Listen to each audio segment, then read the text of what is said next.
Hello, and thank you for joining me in Annie Stories. In today's video, I'll be reading William Hoff's fairy tale called The Story of Little Mouk. I think you will enjoy this tale as much as I did. So without further ado, let us begin. The Story of Little Mouk. In Nisia, which is my native place, there once lived a little man named Mouk. I remember him very well indeed, although I was but a youngster at the time, for I once received a good sound thrashing from my father on his account. In spite of the fact that he was already an old man, he was but 3 or 4 feet in height, and presented a most extraordinary appearance, for although his body was small and delicate, he carried a head upon his shoulders that was larger than that of any full-grown man. He lived quite by himself and did all his own work. Had it not been for the fact that every midday the smoke rose in thick volumes from his chimney, folks would scarcely have known if he were alive or dead, for he left his house but for once in 4 weeks. It is true that he walked up and down upon the flat roof of his house most evenings, but he was so short that his body could not be seen, and so the story got about that it was his head alone which promenaded upon the housetop. I am afraid that I and my playmates were bad boys who loved to tease and worry anyone we could, and we reckoned it rare fun when the time came round for little Mouk to take his monthly walk abroad. We waited outside his house for him, and as soon as his big head, surmounted by an enormous turban, appeared, we threw our caps in the air and shouted for joy. The head and turban always came out first, and the little body which followed was clad in a shabby little cloak, wide trousers, and a broad girdle. Attached to the latter was a long dagger, so much out of proportion to the size of his body that it was difficult to tell at first glance whether Mouk was fastened to the dagger or the dagger to him. In spite of the fact that we naughty boys danced round him like young maniacs, Mouk always bowed to us with great gravity and walked down the street with a dignified air, dragging his poor little feet, encased in huge loose slippers, laboriously after him.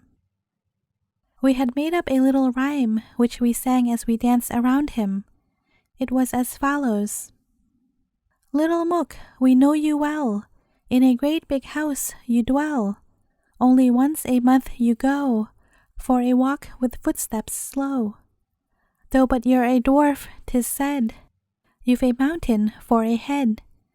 Turn around and take a look. Run and catch us, little Mouk. I am ashamed to say I was one of the worst of the tormentors of the poor little man.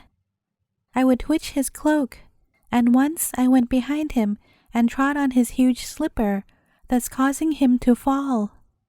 This seemed a fine joke to me, but I ceased to laugh when I saw him turn towards my father's house. He went in and remained there some time. I hid myself behind the door and watched until he came out again.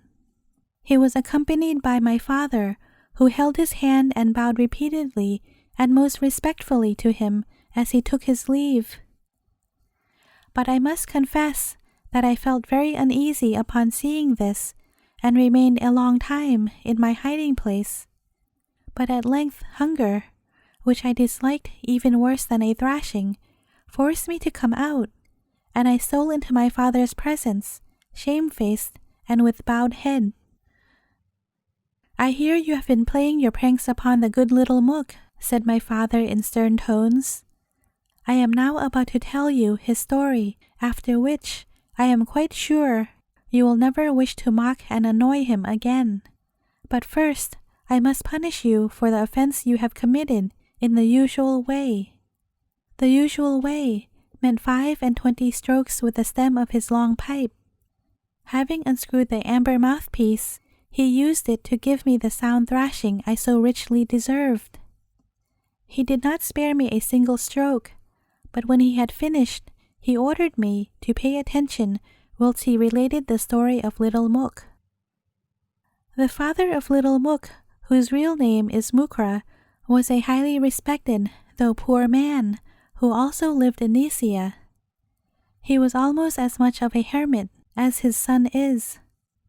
Unfortunately, he could not bring himself to love his son, for he was ashamed of his dwarfish figure, and consequently he would not have him educated. Little Mouk was still but a merry child when he had reached the age of 16 years, and his father, who was a stern man, scolded him frequently for being so foolish and full of tricks when he had passed the age of childhood. But one day, the old man had a bad fall and hurt himself so much that he died, leaving poor ignorant little Mouk to fight his way in the world as best he could. His unkind relations, who had lent the dead man money, which he would now never be able to repay them, turned the poor little fellow out of doors, advising him to seek his fortune abroad. Little Mouk expressed himself as quite ready for his travels, but begged that he might be allowed to take his father's clothes with him. And to this they consented. Now his father had been a fine tall man, so the clothes did not fit little Mouk, but this did not worry him. He cut them down in length and put them on, quite forgetting that they required taking in the width as well. This is the reason of his extraordinary appearance, for the large turban, the broad girdle, the wide trousers, and the blue mantle are all heirlooms of his father, which he has always worn. The dagger, too, was his father's. This he stuck in the girdle when he set out upon his way, with his staff in hand. Happy and well content, he wandered along.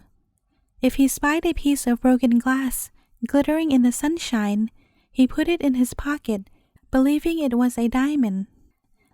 If he saw the distant cupolas of a mosque shining like fire, or the sea stretched before him as smooth as a mirror, he hurried along, thinking for sure he was coming to an enchanted country.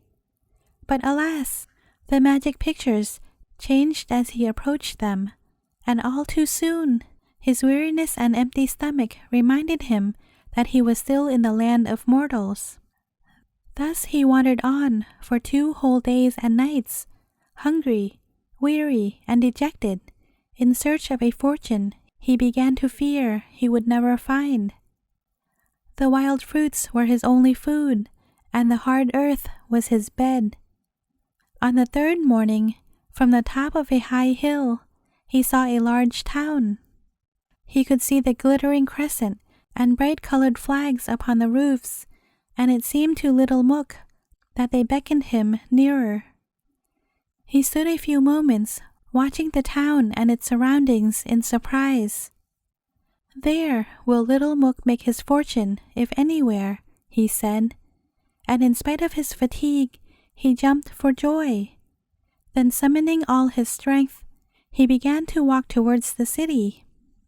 But although it appeared so close, he did not reach it until midday, for his poor little legs almost refused their office, so that he was obliged to rest frequently in the shade of a palm tree. But at length he reached the city gate. He shook out his mantle, rearranged his turban, spread out his girdle, and set his dagger jauntily in it. Then, wiping the dust from his shoes, he strode bravely into the city. He had wandered through several streets, but nowhere had a door been opened to him. Nowhere had the folks called out to him, as he had imagined they would. "Come in, little Mouk, come in. Eat, drink, and rest your weary little legs." But as he glanced longingly at a fine large house opposite him, a window opened, and an old woman popped her head out and began calling out in sing-song tones, "Come, everyone, the food is done. Decked is the cloth, come taste the broth. Ye neighbors all, come to my call." The house door opened, and little Mouk saw many cats and dogs enter. He stood a moment in doubt as to whether he should answer the invitation, but at length he took courage and went in. A pair of young cats trotted along before him, and he decided to follow them, guessing they knew the way to the kitchen better than he did. When Mouk reached the top of the staircase, he saw the old woman who had looked out of the window. She looked at him sulkily and asked what he wanted. "I heard you inviting everyone to partake of your food," answered little Mouk, "and came in too because I was hungry." The old woman laughed. "Where do you come from, you queer little fellow?" she asked. "Why, everyone in the town knows that I only cook for my beloved cats, and now and again I invite a few guests to feast with them, as you saw just now." Little Mouk told what a hard lot his had been since his father's death, and begged her to let him partake of her cat's food for once. The old woman seemed pleased with the truthfulness of the little fellow, and gave him a plentiful supply of food and drink. When he had satisfied his hunger, the old woman looked at him for some time, and then said, "Little Mouk, would you like to enter my service? If you would, you shall have little trouble and be well paid for your work." Little Mouk, who had enjoyed the cat's broth, consented, and entered the service of Madame Ahavzi. His work was light but very curious. Madame Ahavzi had in all 6 cats, and little Mouk was expected to brush their fur and anoint them with sweet-smelling essences. When their mistress was out, he had to take charge of them. When they took their meals, it was his task to set the dishes before them, and at night he was expected to put them to bed on silken cushions and cover them with velvet coverlets. There were also several little dogs in the house for him to take care of, but there was not so much fuss made over them as over the cats, which Madame Ahavzi treated as her own children. On the whole, Mouk's life was as solitary as it had been in his father's house, for besides the old woman, he saw no living creature but the cats and dogs. For some time, all went well, and little Mouk had plenty to eat and little to do, and the old woman was quite pleased and contented with him. But by and by, the cats were naughty. When the old woman went out, they jumped about the room, upset all manner of things, and broke 1 or 2 valuable ornaments which happened to be in their way. But the moment they heard the old woman's step on the stairs, they crept back to their cushions and waved their tails to and fro, as though nothing had happened. Madame Ahavzi flew into a violent rage when she saw what a state the room was in, and laid the blame on Mouk, and it was useless for him to excuse himself. She believed her innocent-looking cats rather than her servant. Little Mouk was very sad to think that his misfortunes had overtaken him again, and he determined to quit his mistress's service. But as he had discovered on his first journey that it is very unpleasant to be without money, he determined to try and help himself to wages, which his mistress had always promised but never yet given him. There was a room in the house which was always kept locked, and the interior of which he had never seen, but he had often heard the old woman in it, and dearly wished to know what was hidden there. As he now sat wondering where the money for his journey was to come from, it occurred to him that the closed room might contain the old woman's treasures. But alas, the door was locked, and he was unable to get in. One morning, when Madame Ahavzi had gone out, one of the little dogs, which had never been treated very kindly by her, but which little Mouk had petted and paid great attention to, came and pulled his wide trousers and made signs to Mouk to follow him. Mouk, who had always been fond of playing with the little dog, followed it, and it led him into the bedroom of his mistress and showed him a little door he had never seen before. The door was ajar, and Mouk, entering, found himself in the room he had so long wished to enter. He peered about in every corner, to see if he could find any money, but all in vain. Nothing but old clothes and strangely shaped vases were lying about. One of these attracted his attention, for it was of crystal and had a number of beautiful figures engraved upon it. He took it up to examine it, but alas, to his horror, it had a cover which he had not noticed, and which slipped off and broke into 1,000 pieces. For some moments he was rooted to the spot with terror. His fate was now decided, for if he did not run away, he was quite certain the old woman would kill him. He took a glance around to see which of the old woman's possessions would be most useful to him upon his journey. Seeing an enormous pair of slippers, he made his mind to take them, for his own shoes were worn out. Moreover, it was quite certain that with the big slippers on, no one would accuse him of still standing in his childhood's shoes.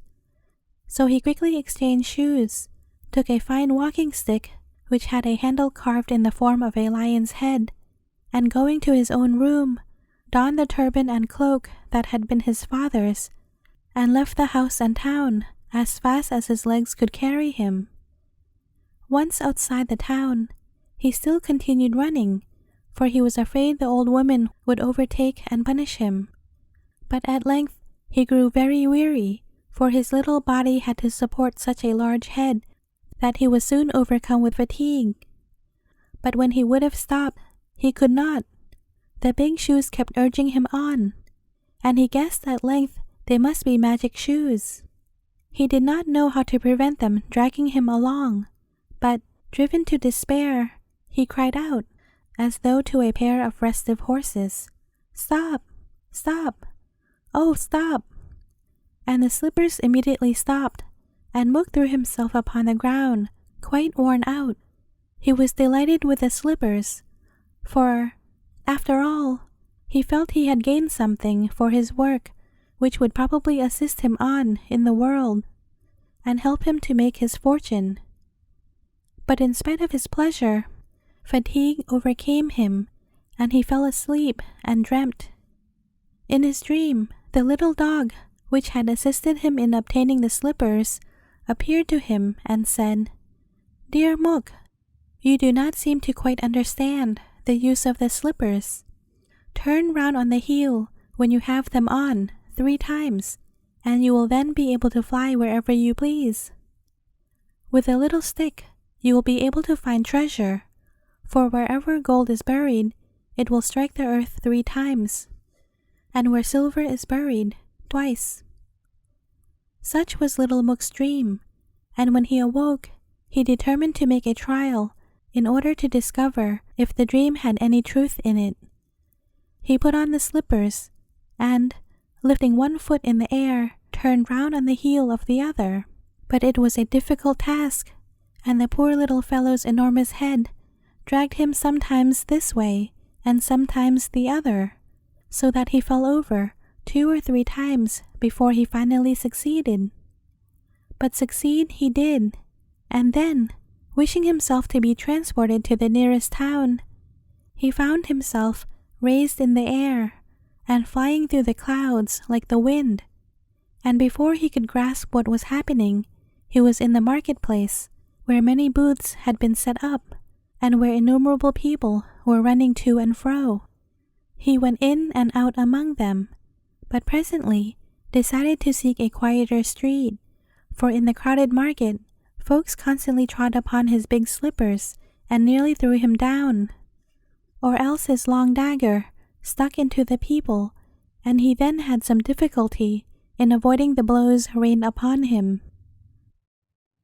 Little Mouk now began to set his wits to work as to how he was to earn a piece of money. It is true that he had a staff which could discover hidden treasure, but where could he find a place in all a moment where gold and silver lay hidden? He might have exhibited himself in a booth and received money for it, but was too proud to do so. Then it struck him, his swift running might be the means of earning him a livelihood, and decided to offer his services as a courier. Thinking it likely that the king might pay the highest sum for his service, he inquired the way to the palace. By the palace gateway stood a guard, who asked what he wanted. Upon replying that he wished for work, he was sent to the overseer of the slaves. He repeated his request, adding that he wished for a post among the royal messengers. The overseer looked him all over from head to foot and said, "How is it possible that with your tiny little limbs, scarcely a span long, could become a courier? Away with you! I am not here to waste my time with fools." But little Mouk assured him he was not joking and offered to run a race for a wager with their swiftest runner. The overseer was amused and told him to hold himself in readiness to run a race that very evening. Then, taking him into the kitchen, he ordered him to be supplied with plenty to eat and drink. Then he went into the king's presence and told him about the funny little man and the request he had made. The king was a merry gentleman, and was therefore well pleased that little Mouk had been kept to make a joke for him. He ordered stands to be set up in a large meadow behind the palace, so that the racing could be viewed in comfort by all the royal household, and he also said that the greatest care was to be taken of the dwarf. The king told the prince and princess of the spectacle that was to be provided for their entertainment.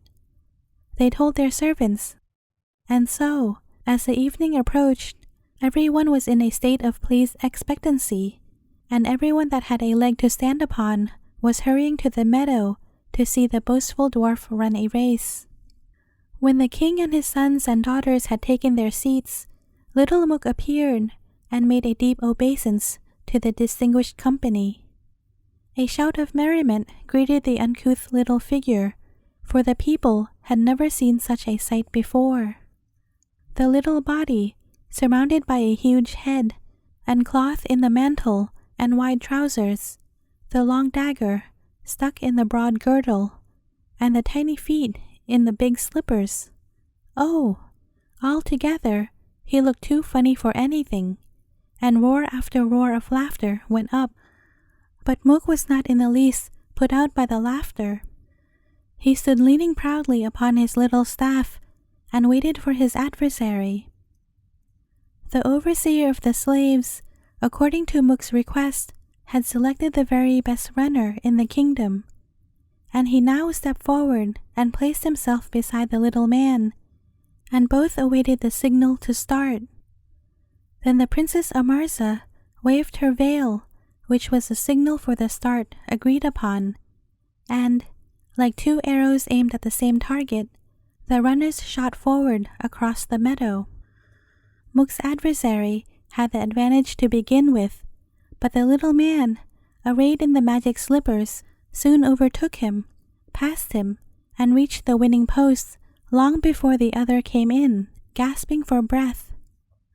The spectators were at first too much overcome with surprise and admiration to give vent to applause, but no sooner did the king commence to clap his hands than the whole multitude followed his example and shouted, "Bravo, little Mouk!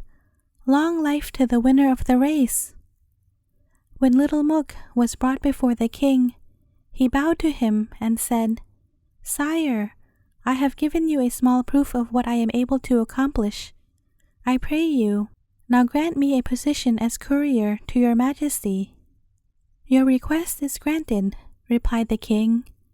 "Not only shall you be one of my couriers, but I will grant you a place near my own person, and you shall receive a yearly wage of 100 gold pieces." Mouk now thought his fortune must surely be made.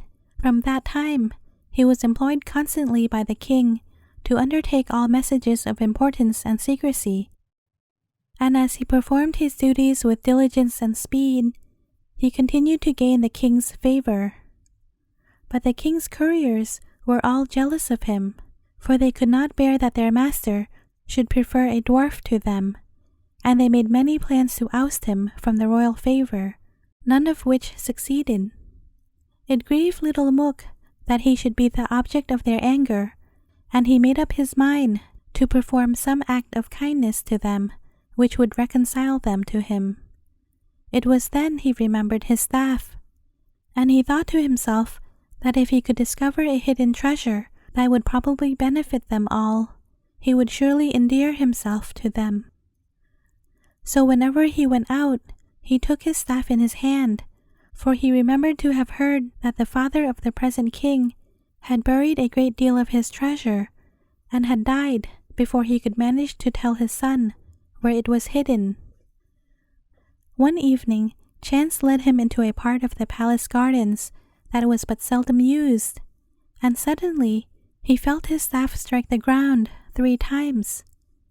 He knew well what that betokened, and so, drawing his dagger from his girdle, he cut signs in the neighboring trees, so that he might recognize the spot again, returned to the castle, and, as soon as night fell, went back to the spot, carrying a spade with him. The little dwarf had set himself a weary task, for his arms were weak and the spade was heavy, and he dug for a couple of hours, at least, before he felt the spade strike against some metal. Jumping into the hole he had dug, he found he had unearthed a pot full of golden coins. He was not strong enough to lift the pot from the earth, but he filled his pockets with as many coins as he could carry, and the next day, thinking to please his servants and companions, he distributed the money liberally amongst them. Alas, poor little Mouk, he had better have run off with it and left the kingdom, for now he did but rouse their envy. One declared he must be a magician, another said he had helped himself from the king's treasures, for a sum of money had lately been missing, and they, one and all, agreed that they would conspire together and see if he could not deprive him of the king's favor. So one day the cupbearer, who was a particular enemy of Mouk's, entered the king's presence and begged to know how he had offended his royal master. The king looked at him in astonishment. "You have not offended me," said he. "I don't understand what you are talking about." "Oh, pardon me, your majesty," said the man, "but do you not load the dwarf Mouk with treasures, whilst to me you have not given a single gold piece?" The king was surprised, for he knew he had given Mouk no money, but the treasurer who was present, and who had cause to know that certain sums were missing from the treasury, added his story to that of the cupbearer. They told the king that Mouk always had more money than he knew how to spend, and the treasurer suggested that Mouk had stolen it from his royal master. So the king ordered spies to be set to watch the little man, in order that they might try and catch him in the act of stealing.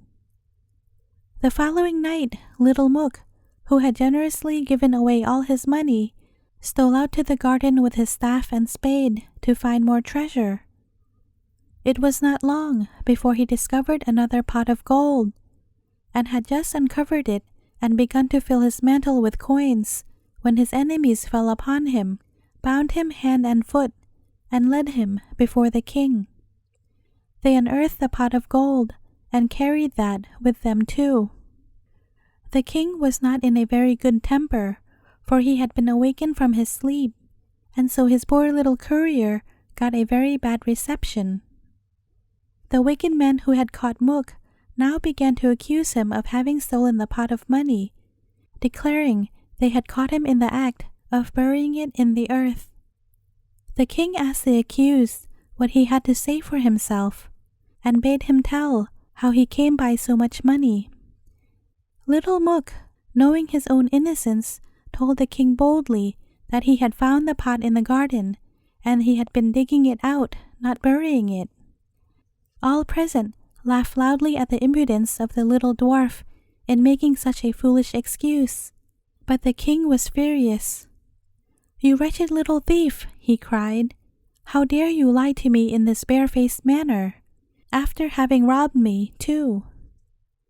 Then he asked his treasurer if it were true that a sum such as had been found with the dwarf really were missing from the treasury.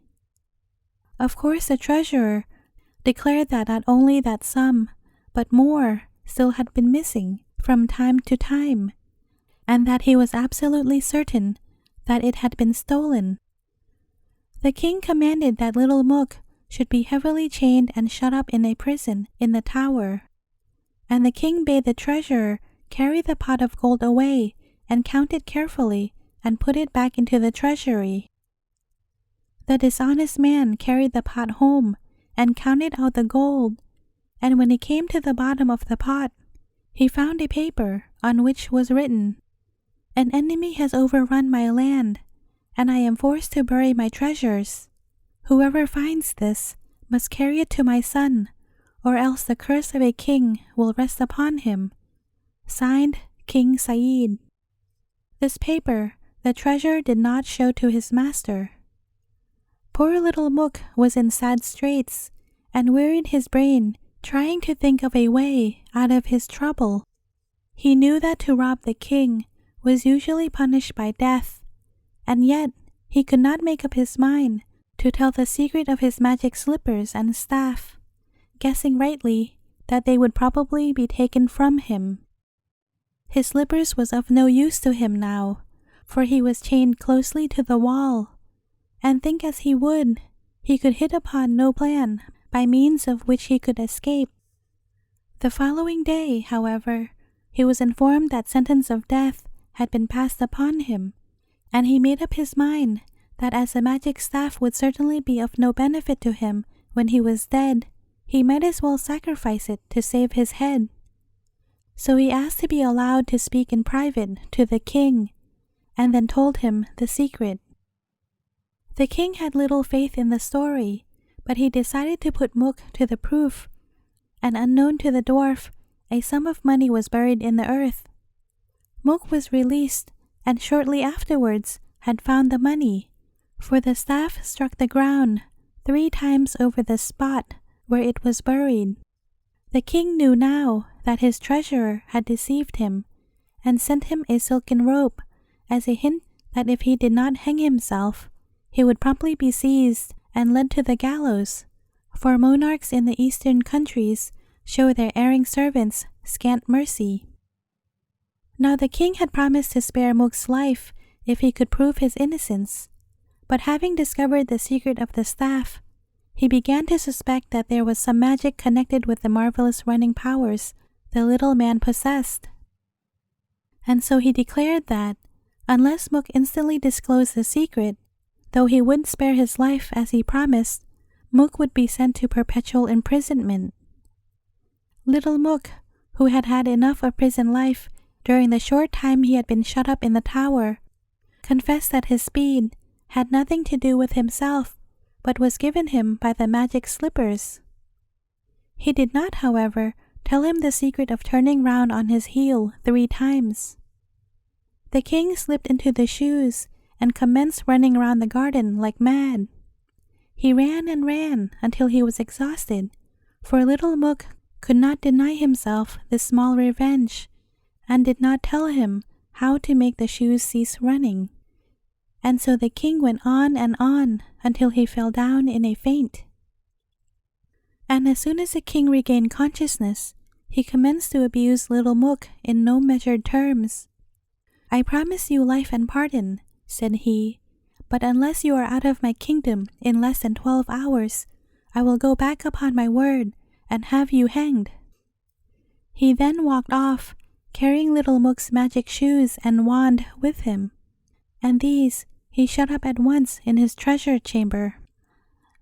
As for the poor little fellow, he went out of the country just as poor as he came into it, blaming his own folly in having supposed he was suited to a life at court.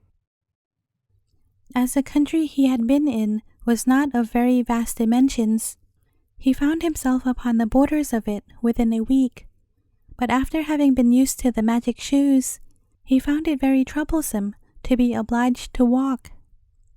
Once across the border, little Mouk sought out the woods and took up his abode in the most solitary and forsaken situation he could find, for he was tired of the ways of men, and wished to dwell alone.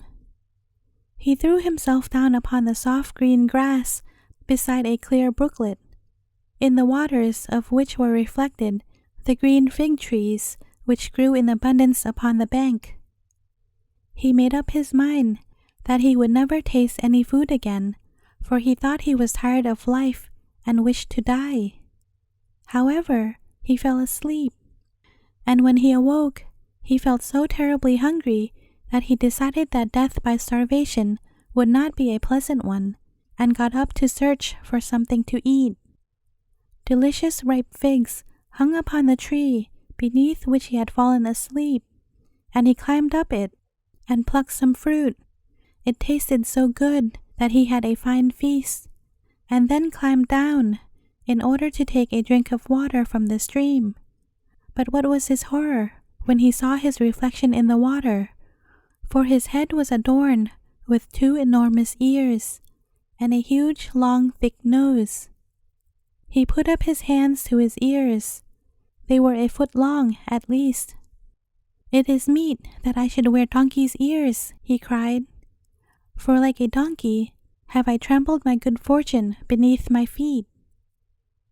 He wandered to and fro beneath the trees for a long time, until he again felt so hungry that he had no resource but to help himself to some more figs, for there were no other kind of fruit to be had. He plucked the fruit from a different tree, however. Having finished his meal, it occurred to him that he might try and tuck his great unsightly ears beneath his turban, but when he put his hands to touch them, they had dwindled down again to their ordinary size. He ran to the brook and looked in, and to his great joy discovered that both long ears and huge nose had disappeared. He now came to the conclusion that it was the fruit from the first tree which had caused his affliction, and the fruit from the second tree had cured him, and he recognized the fact with joy that he had once more the means placed in his hands to bring him good fortune. He therefore plucked from both trees as much fruit as he was able to carry, and began to retrace his steps towards the country he had so shortly left. In the first town he came, he took care to obtain a disguise, which he put on, and then made his way towards the city, where the king's palace was. It happened to be just the time of year when fruit was scarce, and Mouk seated himself by the palace gateway, where he knew the steward of the royal kitchens came every day to buy delicacies from the country people, who went there to sell their wares. He had not sat long before he saw the steward coming across the courtyard. He looked at the wares spread out for his inspection, and presently his eye chanced to light upon Mouk's basket of figs. "Ah," he said, "fruit is scarce just now, and His Majesty is very fond of it. What will you take for the basketful?" Little Mouk named a reasonable sum, and the bargain was soon completed. The steward gave the basket to one of the slaves who accompanied him and went on his way, and little Mouk lost no time in making off, for he knew as soon as the figs he had sold were eaten, the king would discover the misfortune that had overtaken him, and would search for and punish the dealer who had been the cause of it. The king was in great good humor that day, for his dinner had pleased him particularly well, and he praised the steward for his excellent catering. But the steward, who had kept the figs back as a surprise, smiled knowingly and quoted several wise sayings. "All's well that ends well." "A fine evening may sometimes follow a dull day," and so on, until the princess, becoming curious, questioned him eagerly as to what he had still to set before them. Then with a smile of triumph, he set the figs upon the table. There was a general exclamation of "Oh!" from everyone seated round. "What delicious-looking fruit!" cried the king. "How ripe! How luscious! Steward, you have indeed proved yourself to be a first-rate fellow." As he spoke, he drew the dish of fruit towards him and began dealing out the dainty with a sparing hand, for he was inclined to be a little greedy. To the princes and princesses he gave 2 each, but the ladies-in-waiting and the courtiers received but 1 apiece, and then the king set himself to finish the fruit left over. "Good gracious, father," cried the Princess Amarza suddenly. "Whatever is the matter with you? You look most peculiar." Everyone stared at the king in astonishment, for he had a couple of enormous ears and a great big nose that stretched far beyond his chin. Next, they all began to look at one another in horror and surprise, for more or less, according to the quantity of fruit they had eaten, were they adorned with large nose and ears. Imagine the consternation that took possession of the whole court. From far and near, doctors were sent for, and they ordered all sorts of pills and draughts, but without avail.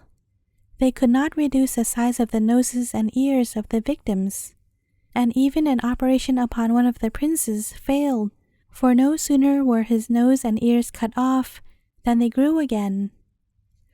Mouk heard from his hiding place the news of the great disaster that had overtaken the court, and deemed that the time had come for him to bargain. With the money he had obtained for the figs, he had purchased a fresh disguise, and now, clad in black robes and wearing a long white beard of goat's hairs, he approached the palace and introduced himself as a foreign doctor of repute, and offered his services to relieve the king and his court of their strange encumbrances.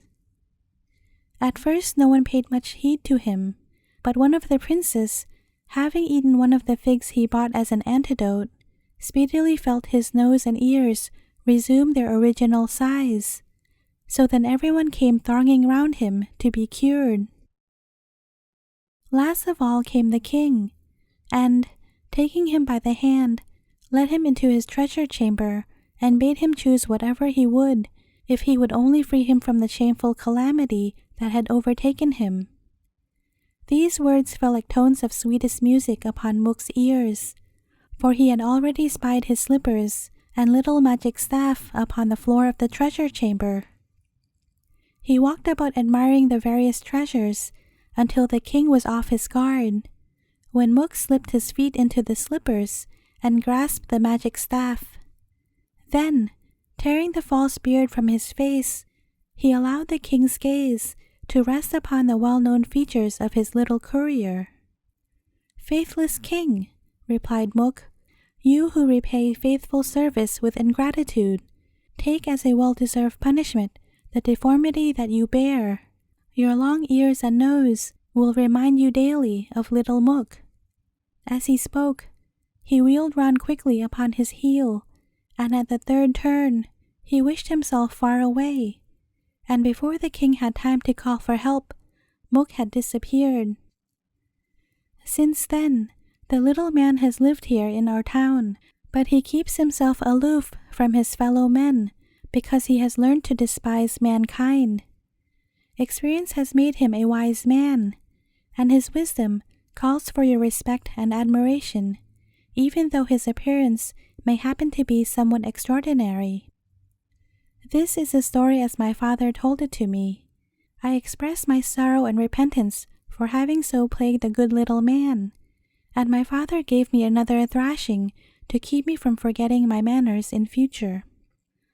I told my playmates the wonderful story of little Mouk, and they agreed with me that we would never tease or annoy him any more. In time, we came to love and revere him to such a degree that we vied with each other in paying him every token of respect. The end. Thank you for listening. Do consider subscribing if you haven't already done so. I have over 100 stories in my channel for you to enjoy. Thanks for giving my small channel a chance to entertain you.